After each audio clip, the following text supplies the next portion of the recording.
ትዳር ውበት ነው። ነገር ግን ያለ ዝግጅት ከተገባበት ትልቅ የእስር ቤት ያህል ሊከብድ ይችላል። ሰላም ጤና ይስጥልኝ። የተወደዳችሁ የቻናላችን ቤተሰቦች እንኳን ወደዚህ አስፈላጊ ፕሮግራም በሰላም መጣችሁ። በአሁኑ ዘመን ብዙ ሰዎች የሚያዝኑት፣ የሚያለቅሱትና የሚፋቱት ትዳር ስለጠላቸው ሳይሆን ለትዳር ስላልተዘጋጁ ነው። እንጋባ የሚለው ውሳኔ የ30 ሰከንድ ውሳኔ ሊሆን ይችላል። ውጤቱ ግን የህይወት ዘመን ሙሉ ጉዞ ነው። በዛሬው ቪዲዮአችን አብዛኛው ሰው የማይነግራችሁን በብዙ መድረኮች ያልተወሳና ህይወታችሁን ሙሉ በሙሉ ሊቀይር የሚችል 10 ወሳኝ እውነቶችን በጥልቀት እንመረምራለን።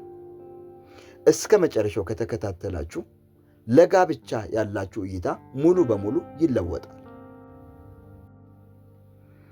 እንኪያስ ውድ ጊዜያችሁንና ህይወታችሁን ከመታደግ የሚበልጥ ነገር የለምና ቪዲዮውን ላይክ በማድረግ እንደዚሁም ደግሞ ለዚህ ቻናል አዲስ ከሆናችሁ ሰብስክራይብ በማድረግ እንደዚሁም ለወዳጆቻችሁ ይህንን ቪዲዮ ሼር በማድረግ አብራችሁን እስከ መጨረሻው መዝለቅ ብቻ ነው የሚጠበቅባችሁ። አሁን ወደ አንደኛው እገባለሁ። ፍቅር ብቻውን ትዳርን አይደግፍም። ብዙ ሰዎች እወደዋለሁ፣ እወዳታለሁ በሚል ስሜት ብቻ ወደ ትዳር ይፈጥናሉ። ነገር ግን እውነታው ይለያል። ፍቅር የመነሻ ነጥብ እንጂ የትዳር መድረሻ ወይም ብቸኛ ምሰሶ አይደለም። ትዳርን ዘላቂ የሚያደርጉት አክብሮት፣ መቻቻል፣ የጋራ እሴቶችና ቁርጠኝነት ናቸው። ስሜት ይለዋወጣል።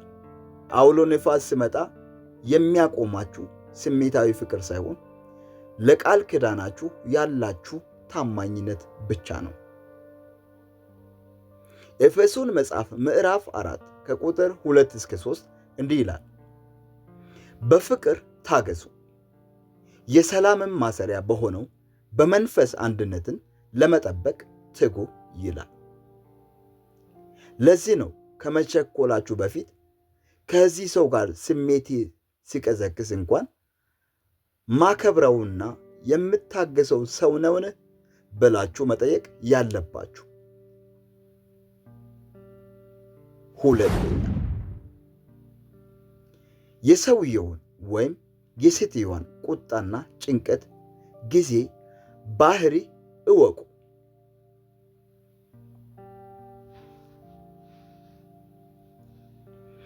አንድ ሰው በደስታው በፍቅሩና በሳቁ ጊዜ ማወቅ ቀላል ነው።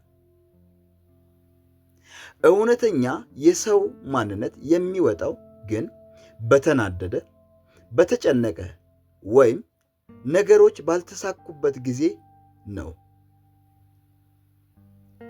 ሲናደድ ይሳደባል፣ ዕቃ ይሰብራል፣ ወይንስ በሰከነ መንፈስ ለመነጋገር ይሞክራል? በችግር ጊዜ ኃላፊነት ይወስዳል ወይንስ በሌሎች ላይ ያሳብባል? በፍቅር ጊዜ የምታዩት የሰውን መልካም ገጽታ ብቻ ነው። በመሆኑም ከመጋባታችሁ በፊት ሰውየው ወይም ሴትየዋ ውጥረት ውስጥ ሲሆኑ የሚያሳዩትን ባህሪ በጥንቃቄ አስተውሉ። ሶስተኛ፣ የቤተሰብና የትውልድ ታሪክን ማስተዋል። እኔ የማገባው እሱን ወይም እሷን እንጂ ቤተሰቧን አይደለም የሚለው አባባል ትልቅ ስህተት ነው። እያንዳንዱ ሰው ያደገበት ቤተሰብ፣ የአኗኗር ዘይቤ፣ ኮሚኒኬሽን ልምድና የችግር መፍቻ መንገድ አለው። በልጅነቱ ወይም በልጅነቷ በቤተሰቡ ውስጥ ያየውን የጥላቻ፣ የቁጣ ወይም የፍቅር ባህሪ ሳያውቁ ወይም ሳታውቁ ወደ አዲሱ ትዳር ይዞት ይመጣል። የቤተሰቡን ዳራ ማወቅ ሰውየውን በጥልቀት ለመረዳትና ወደፊት የሚመጡ ግጭቶችን አስቀድሞ ለመከላከል ይረዳል። ምሳሌ መጽሐፍ ምዕራፍ 24 ከቁጥር 3 ላይ እንዲህ ይላል፣ ጥበብ ቤትን ይሠራል፣ በማስተዋልም ይጸናል ይላል። ስለዚህ በማስተዋል አንድን ሰው ማወቅ እጅግ አስፈላጊ ነው። ቁጥር 4 የገንዘብ አያያዝ እና የእሴት ስምምነት። በዓለማችን ላይ ለፍቺ ምክንያት ከሚሆኑት ነገሮች መሃል ገንዘብ የመጀመሪያዎቹ ተሰላፊ ነው። አንደኛው አቃቢ ወይም ቆጣቢ፣ ሌላኛው ደግሞ አባካኝ ከሆነ የገንዘብ ዕቅዳችሁና ግባችሁ ካልተጣጣመ ትዳራችሁ ዘወትር የውዝግብ ሜዳ ይሆናል። ከማግባታችሁ በፊት ስለ ገንዘብ በግልጽ ተነጋገሩ። ዕዳ አለብህ፣ ዕዳ አለብሽ። የምናገኘውን ገንዘብ እንዴት ነው የምናስተዳድረው? ቁጠባ ላይ ያለን እይታ ምንድን ነው? የሚሉትን ነጥቦችን በግልጽ መስመር አስምሩባቸው። 5. ራስን መፈወስ። ራሱን ያልፈወሰ ሰው በሌላ ሰው ላይ ይቆስላል። የቀደመ የፍቅር ህመም፣ የልጅነት በደል ወይም የስነ ልቦና ስብራት ካለባችሁ ትዳር ያንን ለማከም የምስጢር መድኃኒት አይደለም። ብዙ ሰዎች ትዳር ውስጣዊ ባዶነታቸውን እንደሚሞላቸው ያስባሉ። ነገር ግን ያልተፈወሰ ህመም ይዘው ወደ ትዳር የሚገቡ ከሆነ የትዳር አጋራችሁን የህመማችሁ ምክንያት እንደሆነ አድርጋችሁ መክሰስ ትጀምራላችሁ። አስቀድማችሁ ራሳችሁን መፈወስ አለባችሁ። ፊልጵስዩስ መጽሐፍ ምዕራፍ 4 ከቁጥር 7 ላይ እንዲህ ይላል፣ አእምሮን ሁሉ የሚያልፍ የእግዚአብሔር ሰላም ልባችሁንና ሐሳባችሁን በክርስቶስ ኢየሱስ ይጠብቃል ይላል። 6. የብቸኝነትን ጊዜ ማክበርና ማደግ። ብቸኝነት ስለሰለቻችሁ ብቻ ወደ ትዳር አትግቡ።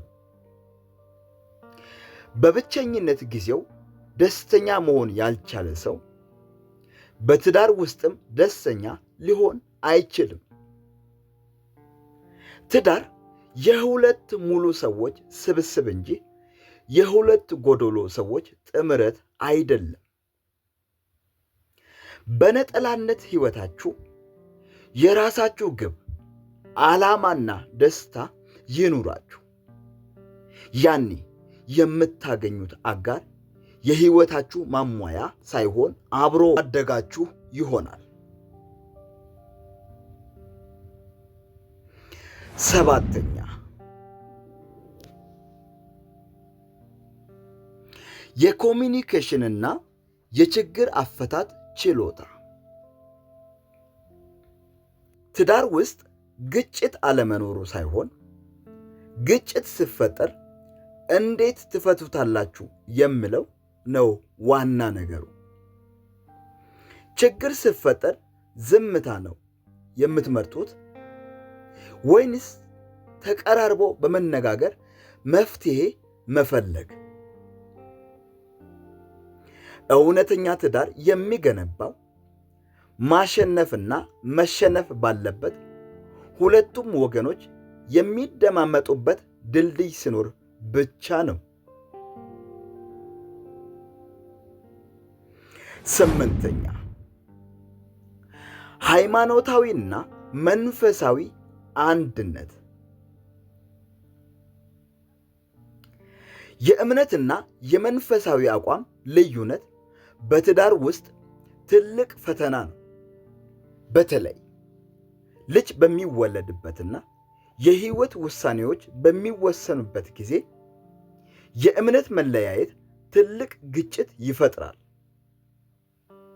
በእምነት በትምህርትና በህይወት አቅጣጫ አንድ መሆን ትዳርን በጽኑ መሰረት ላይ ለመገንባት ይረዳል። 2ኛ ቆሮንቶስ ምዕራፍ 6 ከቁጥር 14 ላይ እንዲህ ይላል፣ ከማያምኑ ጋር በማይመች አካሄድ አትጠመዱ።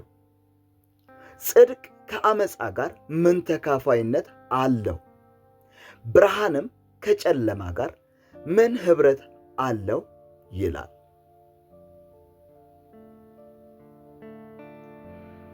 9ኛ የመለወጥ ተስፋን መተው። ካገባሁት በኋላ ወይም ካገባኋት በኋላ እለውጠዋለሁ ወይም እለውጣታለሁ ብላችሁ በፍጹም አታስቡ። ይህ በብዙዎች ዘንድ የሚደረግ ትልቅ ስህተት ነው። አንድ ሰው ማግባት ያለባችሁ በአሁኑ ሰዓት ባለው ማንነቱ ወዳችሁና ተቀበላችሁ መሆን አለበት። ወደፊት ይለወጣል በሚል ተስፋ ማግባት ለወደፊት ራሳችሁን ለሐዘንና ለእናትነት ወይም ለአባትነት ሚና አዘጋጅታችኋል ማለት ነው። ሰዎችን የመቀየር ስልጣን የእናንተ አይደለም። ስለዚህ ከማግባታችሁ በፊት እለውጠዋለሁ የሚለውን ሐሳብ በጥንቃቄ እንድታስቡ በደንብ አስተውላችሁ ራሳችሁን ማየት አለባችሁ። 10ኛ የህይወት ራዕይና ዓላማ መጣጣም። ከ10 ዓመት በኋላ ራሳችሁን የት ነው የምታዩት? አንዱ በውጭ ሀገር የመኖር ሌላኛው ደግሞ በገጠር የመኖር ህልም ካለው፣ አንደኛው ብዙ ልጆች የመውለድ ሌላኛው ደግሞ ልጅ ላለመውለድ የሚፈልግ ከሆነ ይህ ትዳር ጉዞ አስቸጋሪ ይሆናል። ሁለታችሁም የምትጓዙበት አቅጣጫ አንድ መሆኑን አረጋግጡ። ራዕያችሁና ዓላማችሁ ሲጣጣም አብሮ የመጓዝ ጉዞ ያምራል። የተወደዳችሁ ተመልካቾቻችን፣ ትዳር የእግዚአብሔር ስጦታና ውብ የህይወት ክፍል ነው። ነገር ግን ተስፋ ከመቁረጥ፣ ከብቸኝነት ወይም ከዕድሜ ገደብ ስጋት ተነስታችሁ አትቸኩሉ ወይም ቸኩላችሁ ማግባት የለባችሁ። እነዚህን 10 ነጥቦችን በጥልቀት መርምሩ። ራሳችሁን አዘጋጁ። የትዳር አጋራችሁንም በጥሩ ሁኔታ በጥንቃቄ ምረጡ። ዝግጁ ሆናችሁ ስትገቡ ትዳራችሁ የደስታና የሰላም ምንጭ ይሆናል። ቪዲዮ ከተመቻችሁ በድጋሚ ላይክ ማድረጋችሁን እንዳትረሱ።